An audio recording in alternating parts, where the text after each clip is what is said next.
Welcome to hit and cook channel. நாம் இன்றைக்கி சூப்பரான 10 நிமிஷத்தில் ரெடி பண்ணக்கூடிய ஈவினிங் ஸ்நாக்ஸ் ரெசிபி தான் பார்க்க போகிறோம்.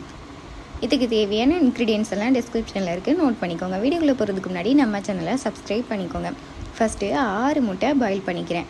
இந்த ரெசிபி பண்ணுறதுக்கு பல்லாரி, முட்டை, அரிசி மாவு, கடலை மாவு, சில்லி பவுடர், சிக்கன் மசாலா இருந்தாலே போதும். ரொம்பவே சிம்பிள் அண்ட் ஈஸியான ஈவினிங் ஸ்நாக் ரெசிபி ரெடி பண்ணிடலாம். ஃபஸ்ட்டு 3 பல்லாரி வெங்காயம் இந்த மாதிரி நீளமாக கட் பண்ணிக்கிறேன். அடுத்து கொஞ்சமாக மல்லி இலை, இதையும் சின்ன சின்னதாக கட் பண்ணிக்கலாம். அடுத்து கட் பண்ண பல்லாரி வெங்காயத்தை ஒரு மிக்சிங் பவுலில் மாற்றிக்கிறேன்.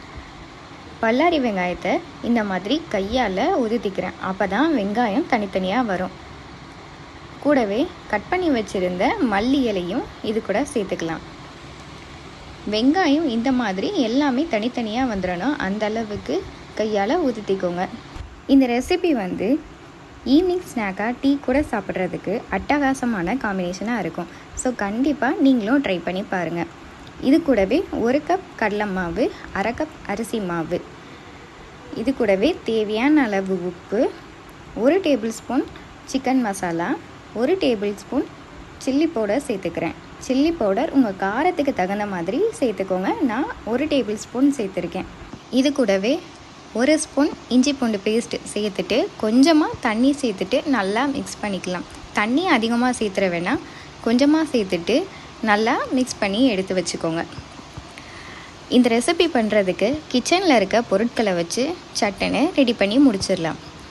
ஈவினிங் ஏதாவது சாப்பிட்டு மூளை தோணும்போது கண்டிப்பாக இந்த ரெசிபியை நீங்கள் ட்ரை பண்ணி பாருங்கள்.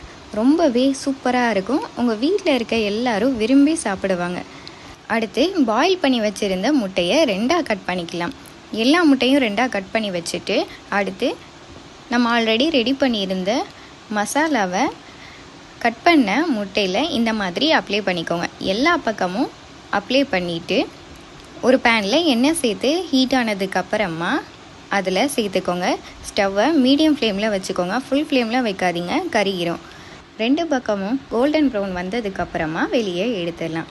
இது பண்ணுறது ரொம்ப ஈஸி, அதே சமயம் டேஸ்ட்டும் ரொம்பவே சூப்பராக இருக்கும். ஸோ கண்டிப்பாக ட்ரை பண்ணி பாருங்கள். வீட்டில் இருக்க எல்லாரும் கேட்டு வாங்கி சாப்பிடுவாங்க. நீங்களும் இதே மெத்தடில் ட்ரை பண்ணி பாருங்கள். நல்லா மொறுன்னு டேஸ்ட்டும் ரொம்பவே சூப்பராக இருக்கும். ஸோ கண்டிப்பாக நீங்களும் ட்ரை பண்ணி பார்த்துட்டு டேஸ்ட் எப்படி இருக்குன்னு மறக்காமல் கமெண்டில் சொல்லுங்கள். இது கூட டொமேட்டோ சாஸ் வச்சு சர்வ் பண்ணிங்கன்னா டேஸ்ட் அவ்வளோ அட்டகாசமாக இருக்கும். வீட்டில் இருக்க குட்டீஸ்களும் விரும்பி சாப்பிடுவாங்க. ஈவினிங் ஸ்நாக்ஸுக்கு பெஸ்ட்டான ரெசிபியாக இருக்கும்.